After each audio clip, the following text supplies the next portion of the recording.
رسول اللہ صلی اللہ علیہ وسلم نے فرمایا جمعہ کے دن اور جمعے کی رات کو کثرت سے مجھ پر درود پڑا کرو، بس جو آدمی مجھ پر ایک دفعہ درود بھیجے گا اللہ اس پر 10 رحمتیں نازل کرے گا۔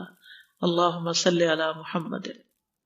رسول اللہ صلی اللہ علیہ وسلم نے فرمایا تمہارے افضل دنوں میں سے جمعے کا دن ہے، اسی دن آدم علیہ السلام پیدا کیے گئے، اسی دن ان کی روح قبض کی گئی، اسی دن سور پھونکا جائے گا اور اس دن سب لوگ بے ہوش ہوں گے، اس لیے اس دن مجھ پر کثرت سے درود بھیجا کرو کیونکہ تمہارا درود مجھ پر پیش کیا جاتا ہے۔ کہتے ہیں لوگوں نے پوچھا یا رسول اللہ ہمارا درود آپ پر کس طرح پیش کیا جائے گا جبکہ آپ کا جسم بوسیدہ ہو چکا ہوگا؟ تو آپ نے فرمایا بے شک اللہ عز و جل نے انبیاء کے جسموں کو زمین پر حرام کر دیا ہے، یعنی فرشتوں کے ذریعے آپ تک درود پہنچایا جاتا ہے۔ انبیاء کے جسموں کو مٹی نہیں کھاتی، صحیح سلامت ہوتے ہیں ان کے جسم۔ سورۃ الکہف پڑھنا، نبی صلی اللہ علیہ وسلم نے فرمایا جو شخص جمعہ کے دن سورۃ الکہف پڑھتا ہے تو اس کے لیے دوسرے جمعے تک نور روشن رہتا ہے۔ غسل کرنا، ہر بالغ پر جمعہ کے لیے جانا ضروری ہے اور ہر وہ شخص جس پر جمعہ کے لیے جانا ضروری ہے اس پر غسل ہے، یعنی اس کو لازمی غسل کرنا چاہیے، اللہ یہ کہ کوئی مجبوری ہو۔ تو آپ اپنا اسکیجول اس طرح بنائیں نا کہ جیسے اگر آپ ہر روز نہاتے ہیں پھر تو کوئی مسئلہ نہیں، لیکن اگر آپ ایک دن چھوڑ کے ایک دن نہاتے ہیں تو آپ پھر اس طرح اسکیجول کریں کہ جیسے آپ منڈے کو نہائے، پھر وینسڈے کو نہائے، پھر جمعے کو نہائے، پھر آپ سیٹرڈے سنڈے اگر نہیں بھی نہاتے پھر منڈے، تو اس طرح آپ جمعے کو مس نہیں کریں گے۔ یہ نہیں کہ جمعرات کو نہا کے جمعہ کو چھوڑ دیا یا جمعہ چھوڑ کے ہفتے کو نہائے، ایسا نہیں کرنا چاہیے۔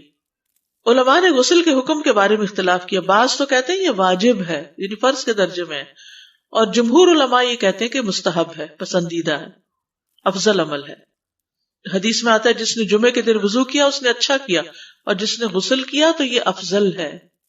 صفائی میں مبالغہ ہوتی نا، ویکلی صفائی آپ کو کرنی ہوتی ہے، یعنی جیسے ناخن وغیرہ کاٹتے ہیں یا پھر اپنے زائد بال وغیرہ اتارتے ہیں، تو یہ سب چیزیں اگر جمعے کے دن ہو تو زیادہ بہتر ہے۔ نبی صلی اللہ علیہ وسلم نے فرمایا جو شخص جمعے کے دن اچھی طرح غسل کرے، اچھی طرح سنوار کر وضو کرے، اپنے بہترین لباس میں سے پہنے، یعنی جمعے کے دن باقی دنوں کی نسبت اچھا لباس پہنے، اللہ نے اس کی قسمت میں گھر والوں کی جو خوشبو لکھی ہو وہ لگا لے، یعنی گھر میں جو بھی خوشبو ہے، پھر جمعہ پڑھنے آئے تو لغو کام نہ کرے، 2 آدمیوں کے درمیان جدائی نہ کرے، یعنی 2 لوگ بیٹھے ان کے بیچ میں گھس کے بیٹھ جائے۔ اس جمعے اور دوسرے جمعے کے درمیان کے پورے ہفتے کے گناہ معاف کر دیے جاتے ہیں۔ پھر مسواک کرنا، جمعے کی سنتیں بتاتے ہوئے آپ نے فرمایا اور تم پر مسواک کرنا لازم ہے۔ اچھا لباس پہننا، نبی صلی اللہ علیہ وسلم نے فرمایا اگر ممکن ہو تو جمعہ کے لیے اپنے کام کاج کے کپڑوں کے علاوہ 2 کپڑے اور بنا رکھنے میں کیا حرج ہے، اسپیشل ڈریس رکھے جو جمعے کو ہی پہن لے۔ خوشبو لگانا، یعنی خوشبو لگائے، حدیث میں آتا ہے چاہے وہ عورت کی خوشبو سے ہو، یعنی آپ کی اپنی نہیں، بیوی کی خوشبو پڑی ہو وہی لگا لو، لیکن لگاؤ۔ تیل لگانا، جو شخص جمعہ کے دن غسل کرے اور جس قدر ممکن ہو پاکیزگی حاصل کرے اور اپنے تیل میں سے تیل لگائے یا اپنے گھر کی خوشبو میں سے خوشبو لگائے، پھر نکلے کہ 2 آدمیوں کے درمیان تفریق نہ کرے، جتنی مقدرہ نماز پڑھ لے اور جب امام بات کرے تو خاموش رہے، اس جمعے سے لے کر دوسرے جمعے تک اس کے گناہ بخش دیے جاتے ہیں۔ جمعہ کا وقت، سورج ڈھلتے ہی جمعہ پڑھنا، سورج ڈھلتے ہی جمعہ پڑھنا، اول وقت جمعہ پڑھنا، بہت لیٹ نہیں کرنا چاہیے۔ ایاس بن سلمہ بن عقبہ اپنے والد سے روایت کرتے ہیں، انہوں نے کہا کہ ہم رسول اللہ صلی اللہ علیہ وسلم کے ساتھ جمعے کی نماز پڑھ کر واپس لوٹتے تھے تو دیواروں کا سایہ اتنا نہیں ہوتا تھا کہ ان سے اپنے آپ کو سایہ مہیا کیا جا سکے، یعنی ابھی سورج بہت تھوڑا ڈھلا ہوتا تھا۔ ہاں، گرمی کی شدت میں تاخیر کی اجازت ہے۔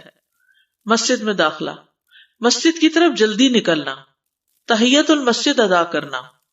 عمر بن دینار کہتے ہیں انہوں نے جابر رضی اللہ عنہ کو کہتے ہوئے سنا کہ ایک شخص جمعہ کے دن مسجد میں داخل ہوا اس حال میں کہ نبی صلی اللہ علیہ وسلم خطبہ دے رہے تھے، تو آپ نے فرمایا کیا تم نے نماز پڑھی؟ اس نے کہا نہیں، تو آپ نے فرمایا کھڑے ہو 2 رکعتیں پڑھو۔ اب یہ بڑا اہم مسئلہ ہے، مسجد میں داخل ہو چاہے خطبہ ہو رہا ہو 2 رکعت پڑھے بغیر نہ بیٹھو، ٹھیک ہے؟ اور یہ کیا ہے؟ دراصل تحیت المسجد، یہ جمعے کی سنتیں نہیں ہیں، یہ کیا ہے؟ تحیت المسجد ہے، اور مختصر پڑھی جائیں، یعنی امام جب خطبہ دے رہا ہو تو چاہیے کہ 2 رکعتیں پڑھے اور دونوں میں اختصار کرے۔ نماز سے قبل ہلکا بنانے کی ممانعت، مثلا آپ جلدی چلے گئے تو یہ نہیں کہ ایک گروپ بنا کے آپس میں گپ شپ شروع کر دیں، نہیں، سیدھے ہی لائنوں میں بیٹھیے۔ انتظار کا وقت کیسے گزاریں گے؟ نفل پڑھ کے بیٹھ گئے، ذکر اذکار کریں، قبلے کی طرف رخ کر کے لائنوں میں بیٹھیں، حلقہ نہیں بنائیں، بیٹھ کے خرید و فروخت نہیں کریں، تاخیر سے آنے پہ گردنیں پھلانگ کے نہ آگے جائیں۔ رسول اللہ صلی اللہ علیہ وسلم نے فرمایا ٹیک لگا کے مت کھاؤ، یہ عام ایک ادب بتایا، یعنی اس طرح ٹیک لگا کے نہیں کھاؤ، کھانے کے وقت سیدھے ہو جاؤ۔ چھنے ہوئے آٹے کی روٹی نہ کھاؤ، میدا۔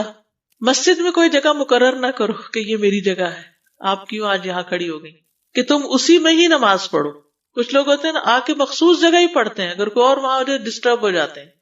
اور جمعہ کے دن لوگوں کی گردنیں نہ پھلانگو، ورنہ اللہ تمہیں قیامت کے دن لوگوں کے لیے پل بنا دے گا۔ کیونکہ بہت اذیت کی بات ہے نا، آپ بیٹھے ہیں لوگ باقاعدہ بعض اوقات کندھوں پہ ہاتھ رکھ کے اس کو تنگ کر اس کو تنگ کر، تو یہ نہیں کرنا چاہیے۔ اگر آپ کو اٹھنا بھی پڑ گیا بیچ میں تو واپسی پہ پیچھے کھڑے ہو جائیے، اگلی لائن مل جائے گی۔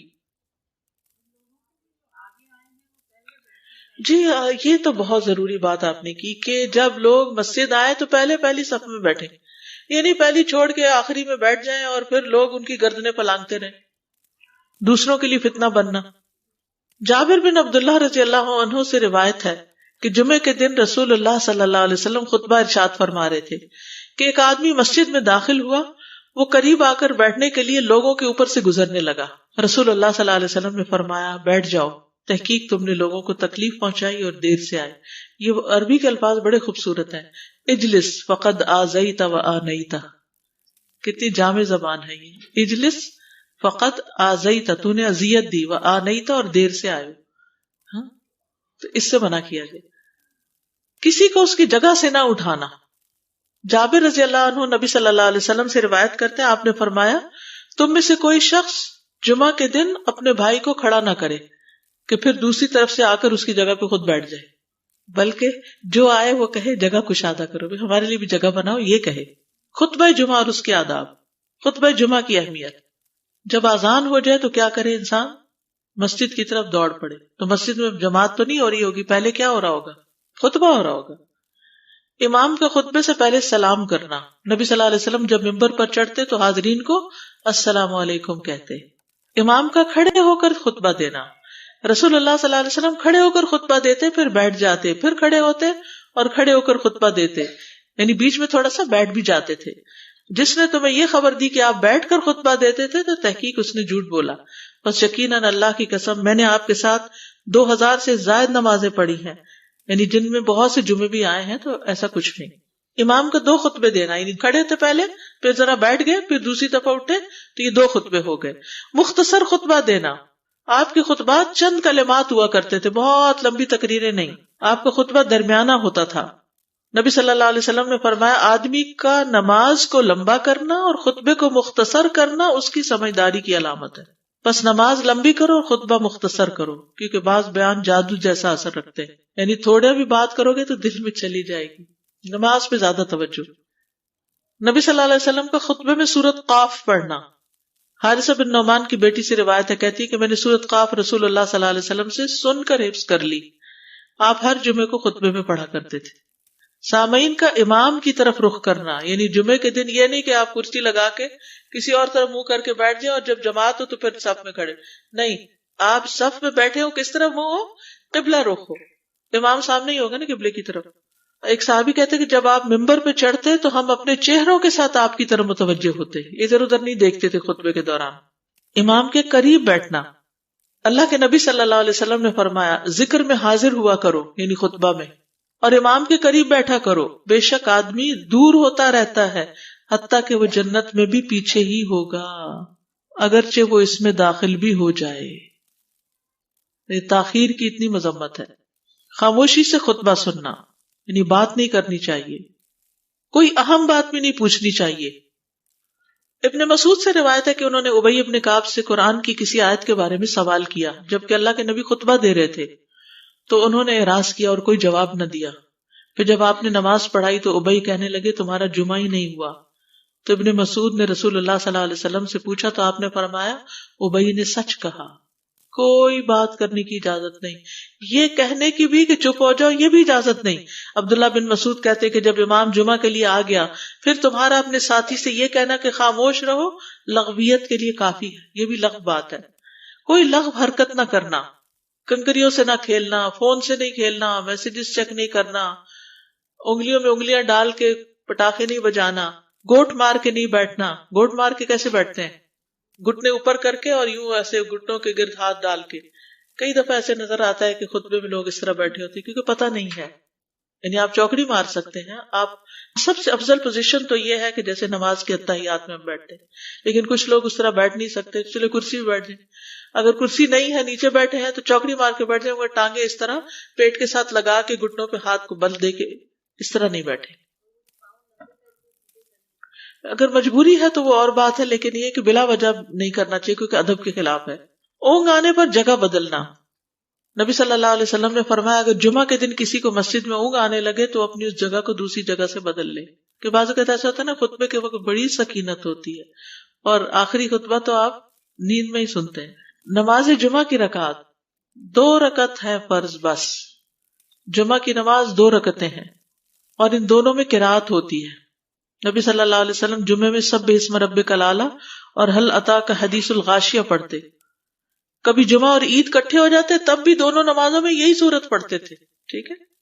اسی طرح صبح کی نماز میں جمعے کے دن الف لام میم التنزیل اور هل اتى علی الانسان کی قرات کرتے اور نماز جمعہ میں سورۃ الجمعہ اور منافقین کی تلاوت کرتے. یعنی یہ بھی ملتا ہے. فرض کے بعد 2 رکعت پڑھنا. عبداللہ بن عمر سے روایت ہے انہوں نے رسول اللہ صلی اللہ علیہ وسلم کی نفل نماز کو بیان کیا اور کہا کہ آپ جمعے کے بعد کوئی نفل نماز نہیں پڑھتے تھے حتیٰ کہ واپس تشریف لے جاتے پھر اپنے گھر میں 2 رکعت پڑھتے تھے. اب جو لوگ گھر نہیں جاتے تو پھر وہیں پر وہ پڑھ لیتے ہیں، ورنہ آپ صلی اللہ علیہ وسلم اپنی سنتیں وغیرہ گھر میں پڑھتے تھے. اور اسی طرح 4 بھی پڑھی جا سکتی، 2 بھی ہیں 4 بھی ہیں. آپ صلی اللہ علیہ وسلم نے فرمایا جب تم میں سے کوئی جمعہ پڑھ چکے تو اس کے بعد 4 رکعتیں پڑھے. یہ آپ کا حکم ہے. تو جب آپ کا 2 چیزیں ہوتی ہیں سمجھنے کے لیے، ایک آپ کا فعل ہوتا ہے اور ایک آپ کا حکم ہوتا ہے. تو ہمارے لیے کیا ہے؟ جو آپ کا حکم ہو. جمعے کے بعد کوئی اور نماز پڑھنے سے پہلے گفتگو کرنا، یعنی سنت پڑھنے سے پہلے گفتگو کرنا. اسما بن مالک سے مرفوعاً روایت ہے کہ جب تم میں سے کوئی آدمی جمعہ کی نماز پڑھے تو اس کے بعد اس وقت تک کوئی نماز ادا نہ کرے جب تک کسی سے کلام نہ کرے یا اس جگہ سے نکل نہ جائے. پہلے منع تھا، اب کوئی نہ کوئی بات کر لینی چاہیے. نہیں سمجھ آئی؟ یعنی جمعہ پڑھ لیا آپ نے اور پھر کسی سے آپ سلام دعا کر لیں، اس کے بعد سنت پڑھیں یا نفل جو بھی. ٹھیک ہے. اور گھر جانا ہے تو گھر جا کے پڑھیں، اور اگر گھر نہیں جانا، کام پہ جانا ہے تو ادھر ہی پڑھ کے چلے جائیں. کتنا پیارا ہے ہمارا دین کہ اتنا لمبا بھی چپ کا روزہ نہیں رکھوایا. بالکل. عاصم سے روایت ہے، وہ ابو قلابہ سے نقل کرتے ہیں، میں نے ان کے ساتھ جمعہ کی نماز پڑھی. جب میں نے اپنی نماز پوری کر لی انہوں نے میرے ہاتھ کو پکڑا اور میری جگہ پر کھڑے ہوئے اور مجھے اپنی جگہ پہ کھڑا کیا. وہ جو ہم چینج کرتے ہیں نا جگہ، وہ اس کی بات ہو رہی ہے. یعنی جمعے کے بعد کوئی اور نماز پڑھنے سے پہلے بات بھی کر لینا، جگہ بھی تبدیل کرنا. لیکن اگر کچھ لوگ پہلے سے ہی آپ کی سنتیں شروع کر چکے اور کوئی چینج کرنے والا نہیں تو پھر پڑھ لیجئے. یعنی یہ مستحب اعمال ہے، ان میں ایسا نہیں کہ کوئی گناہ لازم ہو جائے گا، لیکن افضل یہ ہے، افضل سے اجر زیادہ ہو جاتا ہے. جمعہ کے دیگر احکام. 1 رکعت پانے پر بھی جمعہ ادا ہو جاتا ہے. یعنی اگر کسی کو رش مل گیا، پارکنگ نہیں ملی اور 1 رکعت میں بھی پہنچ گیا تو جمعہ ہو گیا. امام سے دعا کا کہنا. انس کہتے ہیں کہ ایک سال نبی صلی اللہ علیہ وسلم کے عہد میں لوگ قحط میں مبتلا ہوئے. جمعہ کے دن میں نبی صلی اللہ علیہ وسلم کے خطبہ پڑھنے کے دوران میں ایک اعرابی کھڑا ہو گیا.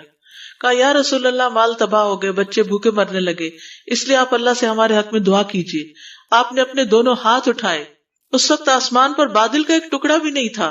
قسم ہے اس ذات کی جس کے ہاتھ میں میری جان، آپ نے ہاتھ اٹھائے بھی نہیں تھے کہ پہاڑوں کی طرح بادل کے بڑے بڑے ٹکڑے امڑ آئے. یہ معجزہ ہے آپ کا، آپ کی دعا قبول ہو گئی. پھر آپ ممبر سے ابھی اترے نہیں تھے کہ میں نے آپ کی داڑھی پر بارش کے قطروں کو ٹپکتے ہوئے دیکھا. اس دن خوب بارش ہوئی. پھر دوسرے دن، تیسرے، چوتھے، حتیٰ کہ دوسرے جمعے تک سلسلہ جاری رہا. دوسرے جمعے وہی عربی یا کوئی اور کھڑا ہو گیا اور کہا یا رسول اللہ، چھتیں گر گئی، مال ڈوب گیا، اس لیے آپ ہمارے لیے اللہ سے دعا کیجیے. چنانچہ آپ نے اپنے دونوں ہاتھ اٹھائے اور فرمایا اے میرے اللہ، ہمارے ارد گرد برسا، ہم پر نہ برسا. اور بدلی کے جس طرف اشارہ کرتے وہ بدلی ہٹتی جاتی اور مدینہ ایک حوض کی طرح ہو گیا. وادی کنات 1 مہینے تک بہتا رہا. جو شخص بھی کسی علاقے سے آتا تو اس پر بارش کا حال بیان کرتا. جیسے ہوتا ہے نا کوئی فلڈ آ جائے یا کچھ ہریکین تو پھر ہر کوئی موضوع گفتگو ہو جاتا ہے. جمعہ کے بعد قیلولہ کرنا. انس کہتے ہیں کہ ہم لوگ جمعہ کے دن سویرے نکلتے اور جمعہ کی نماز کے بعد قیلولہ کرتے تھے. جمعہ کے بعد کھانا کھانا. سہل کہتے ہیں کہ ہم نہ تو قیلولہ کرتے نہ دوپہر کا کھانا کھاتے مگر جمعے کے بعد. لنچ کب ہے؟ جمعے کے بعد. جمعے کو قیام و سیام کے لیے خاص کرنے کی ممانعت ہے، یعنی اس دن کی رات کو شب جمعہ منانا کہ اس رات پوری عبادت کریں گے، یہ سنت سے ثابت نہیں. ٹھیک ہے. اور دن کو روزے کے لیے خاص کرنا یہ بھی سنت سے ثابت نہیں، الا یہ کہ کوئی معمول کا روزہ رکھتا ہے، ایام 20 کا روزہ ہے تو وہ اور بات ہے. ابو ہریرہ سے روایت ہے کہ میں نے رسول اللہ صلی اللہ علیہ وسلم کو فرماتے ہوئے سنا، تم میں سے کوئی شخص جمعہ کے دن روزہ نہ رکھے مگر یہ کہ اس کے ایک دن پہلے یا اس کے بعد کا دن ملا کر روزہ رکھے. جمعہ کے دن خرید و فروخت کی ممانعت ہے. جمعہ کے دن جب نماز کے لیے پکارا جائے تو اس وقت اللہ نے خرید و فروخت سے منع کیا ہے. وَذَرُوا الْبَيْعَ، اس دن کاروبار حرام ہے. اور یہ جمعے کی دوسری اذان کے ساتھ تعلق رکھتا ہے، یعنی صبح صبح کام کر سکتے ہیں لیکن اذان ہوتے ہی چھوڑ دیں، اور جب پھر جمعہ سے فارغ ہو جائے تو دوبارہ دکان پہ جا کے بیٹھ جائیں. جابر بن عبداللہ کہتے ہیں کہ نبی صلی اللہ علیہ وسلم جمعہ کے دن خطبہ ارشاد فرما رہے تھے کہ مدینہ میں ایک تجارتی قافلہ آیا. رسول اللہ صلی اللہ علیہ وسلم کے صحابہ اس کی طرف لپک پڑے اور آپ کے پاس مسجد میں صرف 12 آدمی بچے. تو رسول اللہ صلی اللہ علیہ وسلم نے یہ صورت دیکھ کر فرمایا، اس ذات کی قسم جس کے ہاتھ میں میری جان ہے، اگر تم سارے کے سارے چلے جاتے اور کوئی بھی باقی نہ بچتا تو اس وادی میں آگ بہ پڑتی. یعنی اتنا بڑا جرم ہے یہ. پھر یہ آیت نازل ہوئی، وَإِذَا رَأَوْا تِجَارَةً أَوْ لَهْوًا انفضوا إِلَيْهَا وَتَرَكُوكَ قَائِمًا، جب وہ کوئی سودا بکتا دیکھیں یا کوئی تماشا نظر آ جائے تو اس کی طرف دوڑ جاتے ہیں اور آپ کو کھڑا ہی چھوڑ دیتے ہیں. راوی کہتے ہیں جو 12 آدمی رسول اللہ صلی اللہ علیہ وسلم کے ساتھ رہے ان میں ابو بکر اور عمر رضی اللہ عنہ بھی شامل تھے. جمعے کے دن قبولیت کی گھڑی ہوتی ہے، اس وقت اللہ سے بھلائی مانگنی چاہیے. رسول اللہ صلی اللہ علیہ وسلم نے فرمایا، جمعے کے دن میں ایک گھڑی ایسی ہے کہ کوئی مسلمان اللہ سے کسی خیر کا سوال کرتے ہوئے اس کی موافقت نہیں کرتا مگر اللہ اسے وہی خیر عطا کر دیتا ہے. فرمایا یہ ایک چھوٹی سی گھڑی تھوڑی دیر کے لیے ہوتی ہے اور یہ ہر جمعے کو ہوتی ہے. ٹھیک ہے. اور خصوصاً نماز میں بھی اگر کوئی دعا کر رہا ہوتا ہے نا انسان تو وہ بھی قبول ہو جاتی ہے. نماز میں دعا کہاں ہوتی ہے؟ شروع میں ہوتی ہے، رکوع میں ہوتی ہے، سجدے میں ہوتی ہے، تشہد میں ہوتی ہیں. تو اگر یعنی جمعہ پڑھ رہے ہیں اور بیچ میں دعائیں آ گئی ہیں تو ہو سکتا وہی گھڑی آ گئی ہو اور آپ کی دعا قبول ہو جائے. اور یہ تورات میں بھی اس کا ذکر تھا.